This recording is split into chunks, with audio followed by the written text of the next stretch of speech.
I don't know what to do anymore. I'm completely lost. I recently lost my job. I genuinely have no idea where to go from here. This is not the first video that I really wanted to make on this channel. In my apartment, not out on a trail or, doing something. It's really kind of the only moment where I feel like I could have like a heart-to-heart finally. I haven't really opened up to anybody about this. It's been kind of hard for me to really even like articulate what I'm feeling at this point. I think just defeated is really the only place I can start. Over the past probably 5 years or so, it's been nothing but like repeated kicks in the nuts, like over and over and over. And I finally felt like I had some stability and that I was finally in a place where I belonged. And I had a job that I could maintain and do great work at. I felt like I was doing phenomenally, and I felt like I was on top of the world, completely defying my expectations of myself. As a high school dropout and then college dropout, I feel like, making close to six figures as somebody who was told you would make less than $30,000 a year on average, it feels like success. It feels like I defied everybody's expectations except for my family. My family and my friends all knew that I could do this, but it really, everybody else, it kind of feels like they kind of look at you different when they find out that you're not really a master's degree college graduate. You haven't done anything except work your entire life. And working to figure this out has really been working towards a goal that you don't really know what you're chasing is kind of hard. Because I don't really know what the end is. Like, what do I really determine as a success? Because I've already really achieved that in my eyes, and I'm only 27.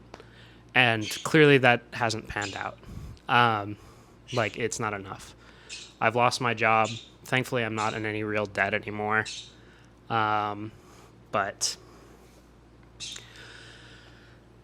now here I am on unemployment in an apartment I can barely afford in one of the most expensive parts of the country.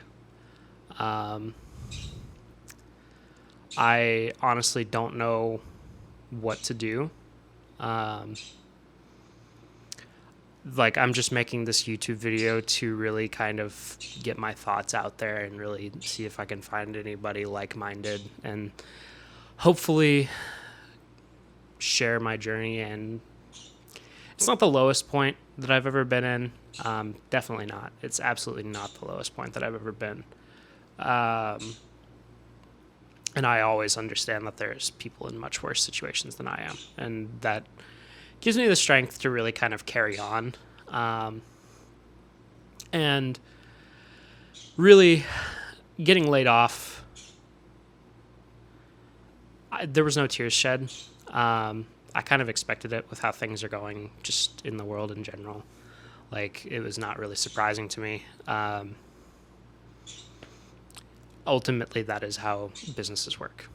Layoffs are a part of business, and I'm an extremely pragmatic person. I don't feel like the world owes me anything. I don't feel like, my contributions to the company severely outweigh anybody else's, and I don't feel like,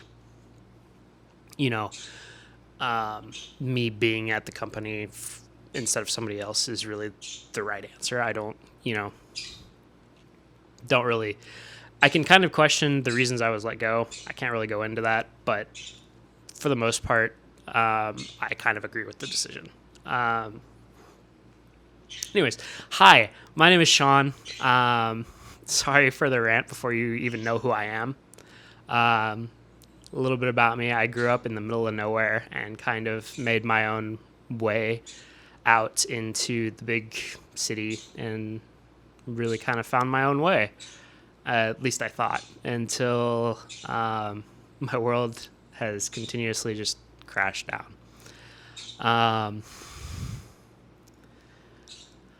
I am thankful that I'm in a place now where I'm not starved for work if I want to keep doing the whole computer science thing, whether it's, data analytics like what I was doing, if it's, technical support stuff, if it's more IT focused. I really don't know. I haven't figured it out yet. And that's kind of the whole point of this video is I don't really know what I want to do. And this is something that I've kind of come to grips with over the past month that I've been unemployed. 2 months, let's say. Laid off May 11th. So whenever you're uploading this video, I think it's like probably 2 months now.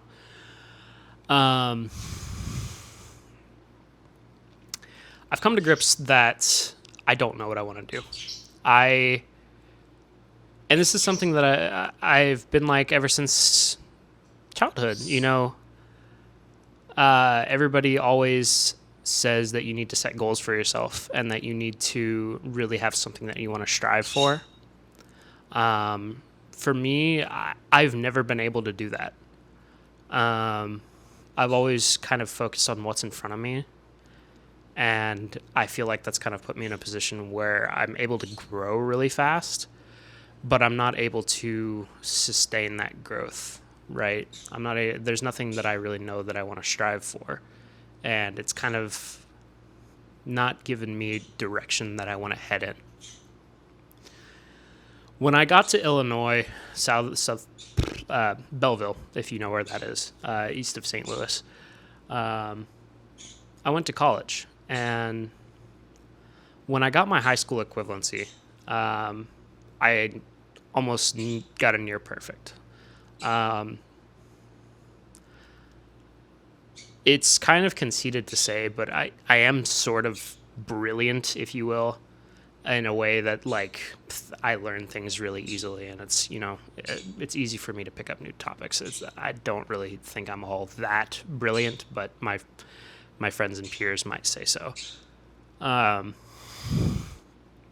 And off the back of that, I managed to secure a STEM scholarship. And I thought, cool. I've always been interested in computers and always wanted to do something related to computer science, maybe. Or something not necessarily computer science, because I kind of figured out when I took a programming class in high school that while I love programming and making games and all that kind of stuff, I hate doing it for work. I absolutely despise programming for a job. And so I decided maybe that's not the best idea. So I went into computer engineering. And the STEM program was awesome. That kind of seemed like I wanted to do it. It seemed like maybe it's something I could stick with. It seemed like something that was actually going to be interesting to me. And then the economics class came. So I got into the college economics class. It literally just Ec 101. Econ 101, sorry. And oh my God, I have never hated doing anything more in my life than economics.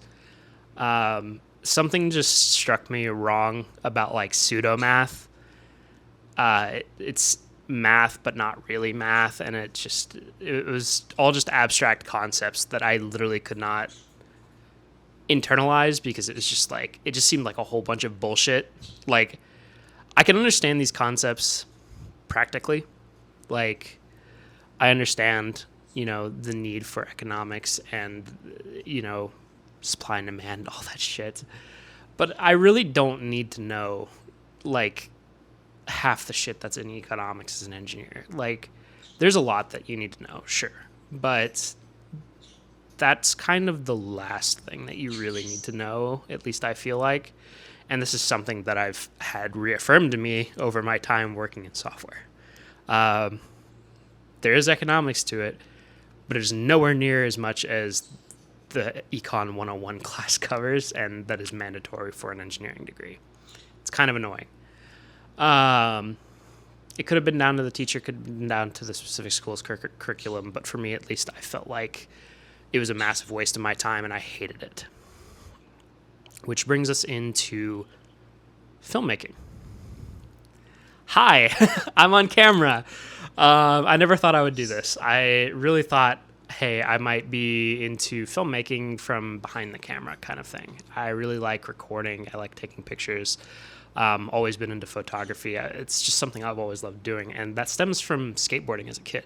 Like growing up watching skateboarding film documentaries, if you want to call them skate videos. And it's just so cool. I mean, filmmaking, I never really thought I would be, in front of the camera. It's not something that I really wanted to do. Being behind the camera was much more interesting to me. Being a cinematographer or a DOP, that's kind of something that, I think I would have been more into. But ultimately, that didn't pan out because of COVID. And with the uncertainty of what filmmaking might be, especially where I was at the time, which is still southwestern Illinois, filmmaking was not a very bright choice. So, what comes next? Machining. Machining is really like kind of almost what I wanted to do. In fact, I would probably still be doing it now if it wasn't for medical conditions that popped up. I developed something that I'm not entirely sure what it is. It's the closest thing that I can relate it to is POTS or POTS or postural orthostatic tachycardia syndrome, which is where sudden changes in your posture can cause arrhythmia in your heart and your blood pressure drops, and you have either near syncopes or total syncopes, which is fainting or near fainting, near fainting or fainting in that order. And that hurt a lot. Machining was something that I really wanted to do. It was something that I thought was fun. I was no good at it. I felt like it would come with time. It's just being an apprentice. It's a trade. You have to develop your skills over time. And I was fully ready to commit the next 30 years of my life to it. That didn't last long. After about 3 years, I started to develop these symptoms related to my posture, and it killed me. I wasn't able to do it anymore. Stooping and nearly passing out 15 minutes into my shift tore me up.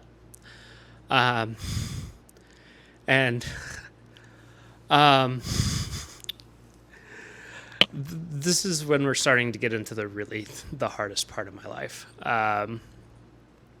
Was finding out that this is not something that I can do the rest of my life.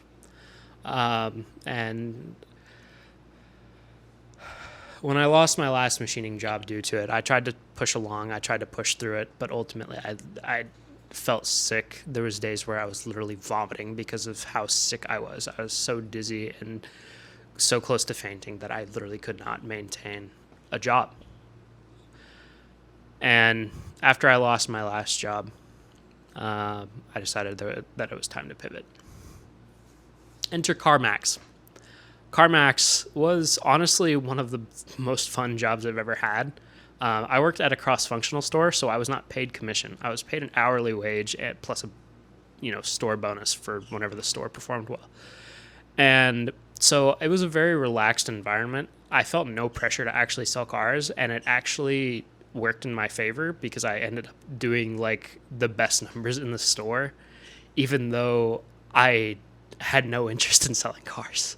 I think that reflected on people a lot. Not being so pushy that I needed to sell a car, right? I don't need to sell this person any car. I really was able to focus more on selling or helping people buy the right car, which is kind of something that I was doing with like computer parts and like helping people build computers my entire life, that I, just translated it to cars so well, and people loved me. Like I really did like working at CarMax. The problem was, and I mentioned that this is a cross-functional store, you have to wash cars. And you might see where this is going with the POTS thing. While washing a car for the most part was pretty easy, there was times where I really had to like stoop and like stand up and stoop and stand up, and I literally passed out a couple times when I was back there. And I went on disability leave for a while, and then ultimately it was decided that this could not be accommodated. And this is the lowest point of my life. At the time, I was locked into a lease that I literally could not get out of. I had just signed a lease in my apartment for 12 months, and there was no way out. I couldn't just pay 1 month plus 1 month rent and be done. I had to pay the entire thing. On top of that, I now have a parrot who is my absolute best friend in the whole world. He's over there. You may have heard him chirping a couple times during the start of this video. And I felt like everything was being ripped away from me. I wasn't sure that I was going to keep my best friend in the whole world. I wasn't sure that I was going to be able to keep my car that I loved. I love my car so much, and I'm so thankful that I own it now, but at the time I was still paying on it. I had just gotten it maybe a year before, and still had 4 years left on my loan. And here comes the savior of my life, my Aunt Rebecca, who I absolutely love dearly. She is absolutely one of the most phenomenal people I've ever had the pleasure of meeting, and I'm so thankful that I've had her support over the years, and I absolutely would not be here right now if it was not for her. We were able to, through a stroke of luck, negotiate something with the homeowner that she was renting from. She was renting a house in Texas. We struck a deal with them, and we're like, hey, it's a parrot. It's going to be in its cage almost all the time. Is that okay? And they were fine with that. So I'm sparing the details here, but that part of my life was absolutely the hardest, most overwhelmed with emotion part of my life that I've ever been in. And I honestly thought that I would never be in that situation ever again. And thankfully, I'm not really right now. You might ask, why didn't I just go on unemployment back then? I was working in Missouri. Missouri and Illinois do not have a reciprocal agreement for any kind of taxes or unemployment or anything like that. So I was not able to get unemployment in either Missouri or Illinois because I didn't live in Missouri and I didn't work in Illinois. So we get down to Texas and things are not going well. I'm doing DoorDash, but the area that I'm in is much less affluent than where I was in Illinois, where, rich college kids were able to spend $30 on DoorDash every single night. In Illinois, don't have that in San Antonio, Texas. So things are not going well. I finally get a call from a recruiter who tells me that a hiring manager wants to interview me. And Mike, if you're watching this video, thank you so much for the opportunity you gave me. I absolutely cannot thank you enough. Mike, my hiring manager, gave me an interview, and really what he was looking for was to bring in some systems business analysts into Trane Technologies. And Trane was currently undergoing kind of like a transformation into a data company type thing. And he was looking to hire people who were not computer science people because they had already tried that, and the people that they hired did not come up with good solutions. He hired me, and I came up with some great solutions. And everybody said that. Everybody said that my solutions were absolutely phenomenal, and I have provable metrics to show that, which is one of the greatest experiences of my life. I got to see the world because it was a fully remote job, but it was only a contract for a year. And once that year was up, I kind of felt like I was at the end of my rope again. My aunt was pressuring me to find a place to move because she had found a significant other that they were planning on moving in together, which, again, I completely understand. But it was the hardest part of my life because I was once again just straddled with the weight of what do I do? And while I did have some unemployment coming in, it was definitely not enough to rent an apartment and find a job in San Antonio. The job market in San Antonio was awful, especially for somebody who only had a year of experience at this point. But through a stroke of luck, one of my best friends worked at a tech company in Vancouver, Washington. Some of you may know this company. If you drive on I-5, you have seen their headquarters. You have seen their logo on 2 different buildings now. Coming across the I-5 bridge into Vancouver. I loved it there, genuinely. I have never worked anywhere where I felt like I belonged. I have never felt like I've done phenomenal work at any place except for this company, which I'm not going to name because I feel like if I did name it, there might be some undue criticism. And to be clear, I absolutely loved my time here, and I absolutely would go back in a heartbeat if I could. However, they have made it clear that I'm probably not going to be rehired. And to be clear, I wasn't laid off for any bad reasons. They made it patently clear that I was not laid off for performance. I was laid off due to a reduction in force. That's it. That brings us to today. I don't know what I want to do. I still don't know what I want to do. I've kind of come up with the idea that I want to maybe do some travel vlogging, maybe do some hiking, camping stuff here in the Pacific Northwest while I'm here at least, and maybe hopefully share some of that with you. If you're interested in that kind of thing, leave a like, subscribe, hit the notification bell. It would show that that's something that you're interested in, and it's something that I want to do. It's something that I wanted to do while I was still working at this company, but just never found the time to really, or the really kind of the appropriate time to really start doing it. And I feel like now that I'm being forced into doing it, it's not really, the appropriate time, but it's like, I got to try something, right? This brings me to how I'm feeling. I don't know. I really, like I said, no tears have been shed.